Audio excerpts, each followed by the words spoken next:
Aristóteles, Sócrates o Nasis, más conocido como Ari o el griego de oro, nace el 20 de enero del año 1906 en Esmirna.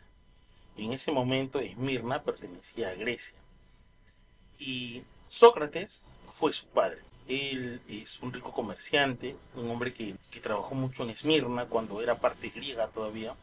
Y digo parte porque después esta costa viene a pertenecer, después de la guerra greco-turca, que pierden los griegos, viene a pertenecer a parte de Turquía. Entonces estamos hablando de que Sócrates, su padre, era un rico comerciante, que él negociaba bastante con las navieras, con las personas del puerto. Y una persona que le enseñó bastante sobre los negocios a Aristóteles. Cuando se da la guerra greco-turca, Sócrates y Aristóteles son capturados. Pero por los protocolos de guerra, y Aristóteles, aún siendo menor de edad, no lo podían tener como encarcelado ni mandarlo a un campo de concentración, lo que sí hicieron con su padre Sócrates. En este momento Aristóteles asume el liderazgo de la familia y dentro de sí él jura no volver a ser más pobre, porque con esta guerra el negocio de su padre se fue a pique. Él vio que ya no había futuro en estas tierras por el tema de la guerra, la reconstrucción, y él decide irse a la Argentina. Viaja a la Argentina con $250. Algunas fuentes mencionan que viajó con 300, pero mayormente todas indican que fue con $250. Entonces él sale de Esmirna y se va hacia la Argentina, como dije. Cuando llega a la Argentina, como todo migrante, él empieza desde cero, empieza desde abajo. Empieza trabajando de mozo, de lavaplatos o lavavajillas. Y es en estos tiempos cuando se junta con un grupo también de griegos y él empieza a trabajar como operador telefónico. Trabaja de noche, escoge ese horario porque a él le gustaba escuchar las conversaciones bursátiles que se daban en Europa y por la diferencia de horario en Argentina él podía escuchar. Él tenía el ánimo ya de emprender, de diversificarse, de crear una empresa y él observa un segmento que está cobrando mucho auge y es el segmento de las mujeres independientes y a estas mujeres les gusta fumar. En ese entonces empieza a darse el auge del tabaco cubano. Cuba está cerca del continente por el tema geopolítico, entonces se puede negociar este tabaco cubano, pero Aristóteles él vende la idea de que el tabaco turco es mejor y empieza a importar este tabaco, empieza a distribuirlo, a venderlo, porque él se da cuenta que hay un nicho para este producto, es el nicho de las mujeres empoderadas, independientes. Entonces él empieza a generar un capital, ya tiene un capital, y con este capital él empieza a comprar barcos. Y su primera adquisición fue un barco, él lo compra en Uruguay, y un barco que él pensaba remodelarlo, al final esto fracasa, pero por el tema de la vida, él no se rinde, no dice, no, yo continúo, vamos adelante, y pese a lo que su entorno, sus amigos le decían que no, él sigue firme con la decisión de adquirir barcos, que dicho sea de paso los adquiere a muy buen precio, a la décima parte de lo que cuestan, y empieza a comprar esto para utilizarlo después como un transporte de mercadería. Entonces él se da cuenta de que el transporte es el camino que él tiene que seguir si quiere encumbrarse, si quiere tener éxito. Pero también ve inconvenientes, y el inconveniente que ve es que en diferentes países no todos los barcos están regulados de la misma forma. O sea, la documentación no es igual. En algunos es casi intransportable llevar mercadería con barcos. Entonces Aristóteles viaja a Grecia como buen griego. Él también se había nacionalizado argentino, pero él viaja a Grecia a negociar y a vender la idea del patriotismo, de, de los negocios que se tienen que dar aquí en Argentina, con Sudamérica. Pero también observa que en Grecia la documentación, si bien es cierto, se facilita cuando hay convenios firmados entre el gobierno griego y el otro país. Con Argentina no tenía esta reglamentación, no había un convenio firmado. Entonces los impuestos y todo sube en un 1000%, haciendo que todo se encarezca. Entonces Aristóteles empieza a mandar documentos, a hablar de que esto no puede ser así, que tiene que regularse para que fluya el negocio. Entonces él empieza a negociar con todo el mundo. Ya para este entonces él ya tiene una flota de cargueros que llegan a ser más de 70 unidades. Muy hábil, él empieza a trabajar con la bandera panameña porque esta le ofrece muchas ventajas. A Aristóteles no le interesa lo que tú lleves. Él baja los precios y él solamente quiere obtener clientes. Él no te va a hacer muchas preguntas y contrata trabajadores internacionales para que operen sus buques.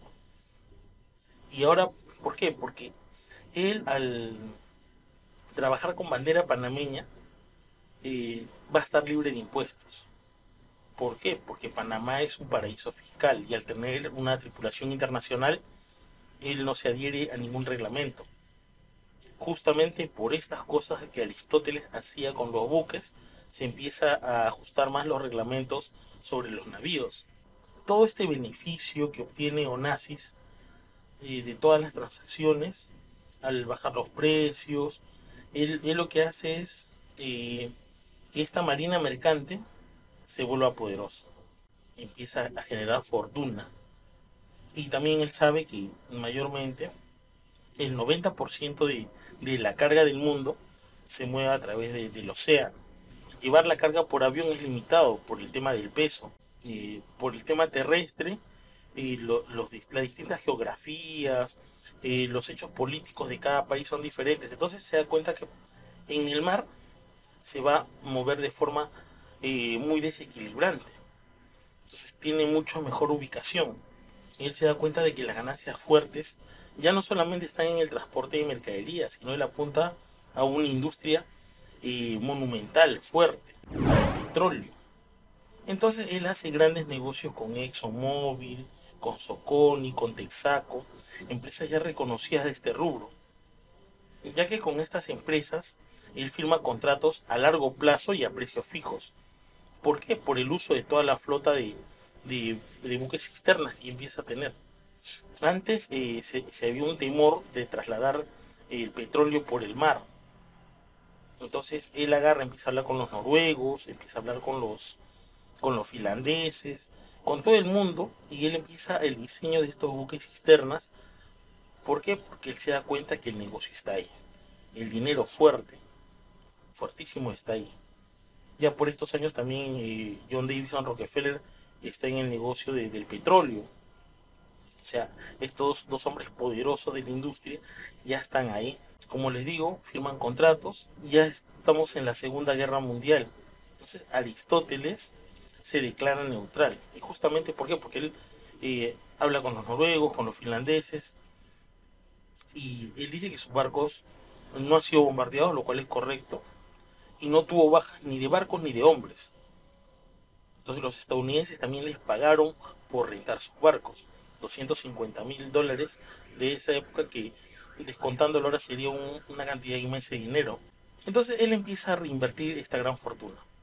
Reitero, él trabaja con todos, él no le hace asco a nadie, él trabaja con europeos, con americanos y con los árabes, con el príncipe de Arabia Saudita, con el rey. Entonces, él no tiene bandera, él quiere trabajar, generar lo más que pueda.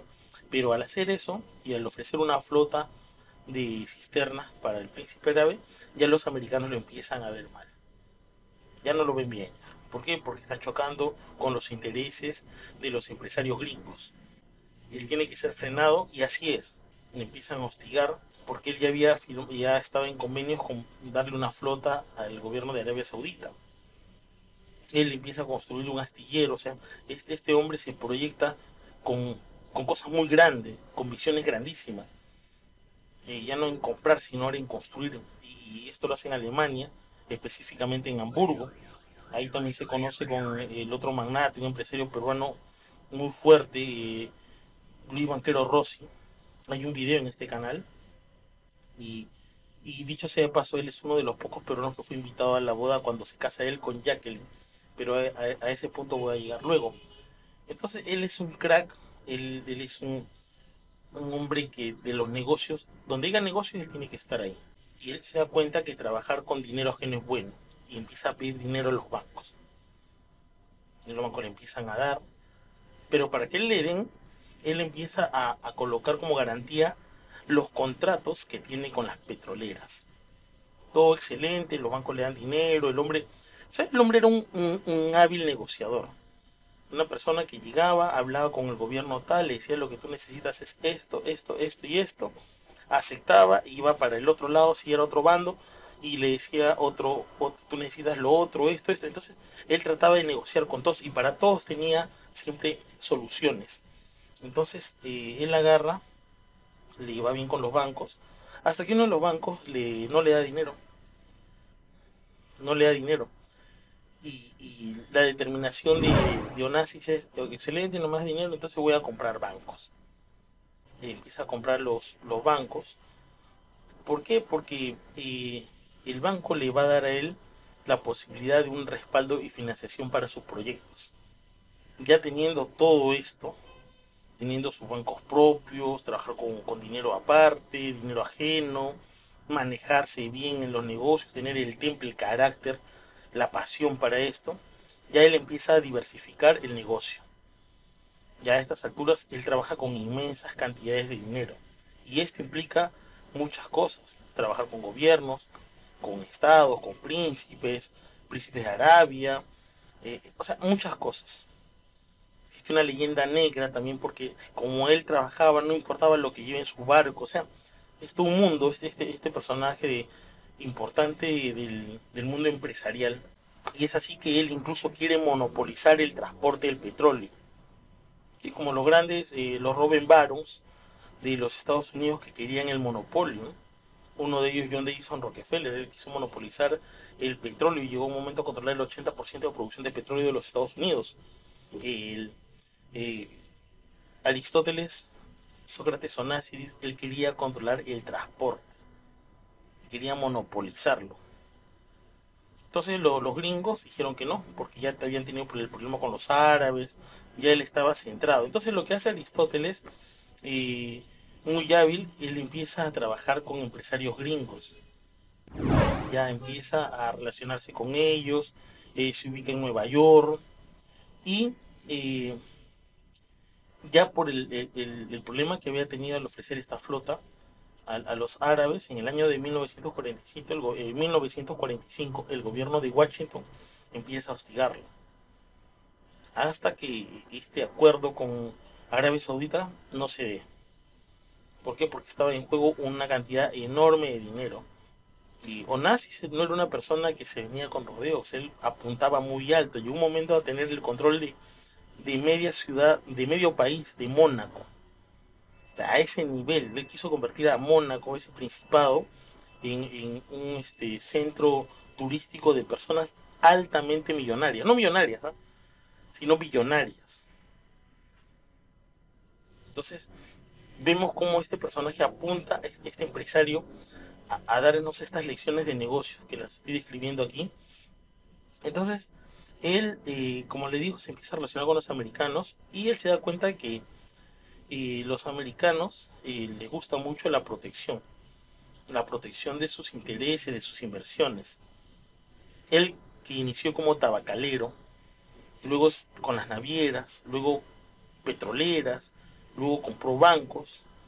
Entonces, ahora le falta qué. ¿Qué le falta? Y él se pregunta, ¿qué falta? Falta crear una empresa aseguradora, porque a los gringos les gusta proteger su inversión. Y hace eso. No solamente hace eso, sino que él agarra ya, vemos acá una parte de su vida también más personal, que es la relación con las mujeres.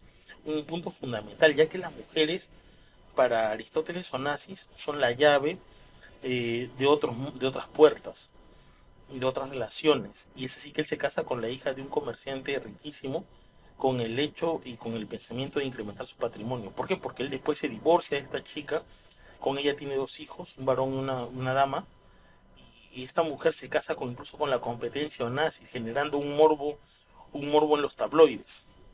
Él es un mujeriego empedernido, un hombre que le gusta andar siempre bien vestido, Y las mujeres él no lo ven pues mal, ¿no? Lo ven como una persona con la cual codearse. Él se relacionaba bastante, tenía muchos amigos importantes. Uno de ellos es Winston Churchill. O sea, una persona muy cosmopolita.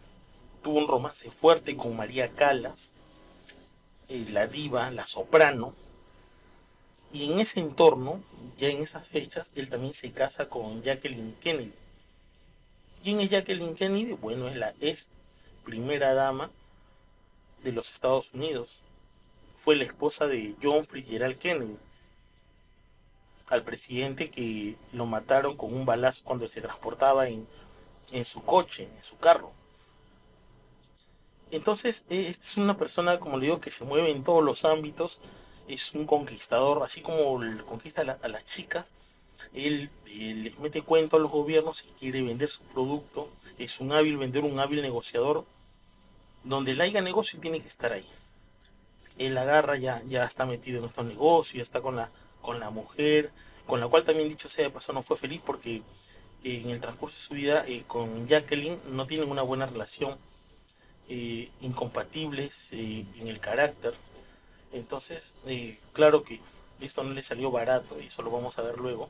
También se puede decir que este empresario fue una persona inescrupulosa, porque también se dedicó al negocio ballenero. O sea, él no perdía oportunidad. Tenía que estar donde había plata, él ahí. No me importa si estaba bien o estaba mal. Su religión era que él tenía que hacer la empresa, ser el primero. Fue ballenero, comercializaba con el aceite de ballenas, aun cuando ya las leyes protegían a estos animalitos. Se dice que él mató a más de 300 ballenas y tenía un fetiche también, porque él cortaba el pipilí y los ponía como decoración en su barco. Cristina se llamaba su enorme barco, porque él compra también la isla Escorpios. Es un nivel de dinero pero fantástico. Y esto de que fue ballenero ocurre entre los años 1950 y 1956. En el año de 1954 que hay algo que acelera también que él deje este negocio. Una flota de 200 barcos balleneros, propiedad de Onassis, ingresa al mar peruano. ¿Qué hacen los peruanos? Simple, empiezan a bombardear, sale la Marina de Guerra del Perú, los aviones, incautan estos barcos, los paralizan, los peruanos se hacen respetar su mar y Onassis tuvo que pagar un alto precio pues por haber invadido mar peruano. Y es así que él decide ya terminar en esta parte con esa flota y vender esa flota a una empresa japonesa por 8 millones de dólares. Como les digo, él negocia mucho, ya empieza a negociar con los estados, él, él empieza a incursionar también en otros mercados, dice ya qué cosa falta, qué más falta. Y él empieza a dar pasos por su hijo en la aviación comercial privada, haciendo pequeños viajes para personas importantes dentro de Europa. Y esto lo está viendo también su hijo. Pero acá ocurre algo que va a desenlazar ya en el final de Onassis, algo que le va a quitar más tiempo de vida en este mundo. Y es que su hijo fallece en un accidente aéreo. Y esto marca a Aristóteles Onassis porque él pierde ya la pasión por los negocios. O sea, al tener la baja de su hijo y quedarse solamente con su hija, él ya pierde esta energía, esta pasión por los negocios. Los negocios son una pasión y tiene que gustarte y a él le gustaba estar ahí, generar, estar en la jugada y él ya no estaba ahí. Esto genera que, como les digo, su tiempo de vida en esta tierra sea más pequeño y él fallece en el año de 1975. Jacqueline Kennedy Onassis se hace de una gran fortuna y esto también conlleva a una lucha con su hija Cristina, la hija de Onassis. Su gusto por el tabaco, si ustedes revisan todas las imágenes que hay de Onassis, mayormente, incluso en la portada lo he puesto aquí, él siempre va con un tabaco en los labios. Este gusto lo llevó a sufrir infecciones respiratorias y la última que sufrió lo mató el 15 de marzo del año 1975. Y aquí voy a dar este dato. Se calcula que para este momento él tenía un valor personal de 1.000 millones de dólares. Quitamos la inflación, hacemos un ajuste, esto equivaldría al día de hoy a más de 100 mil millones de dólares. Un monto que supera en creces de lejos a estos empresarios modernos, como Bill Gates, Mark Zuckerberg, Bezos, Elon Musk, o sea, a todos estos grandes empresarios. O sea, más de 100 mil millones de dólares. Él es sin duda un hombre que en su tiempo fue el más rico y en sus años de mayor prosperidad fue el número uno. Como siempre, amigos, espero que este video y estas lecciones que estoy poniendo aquí te hayan gustado. Suscríbete, éxitos.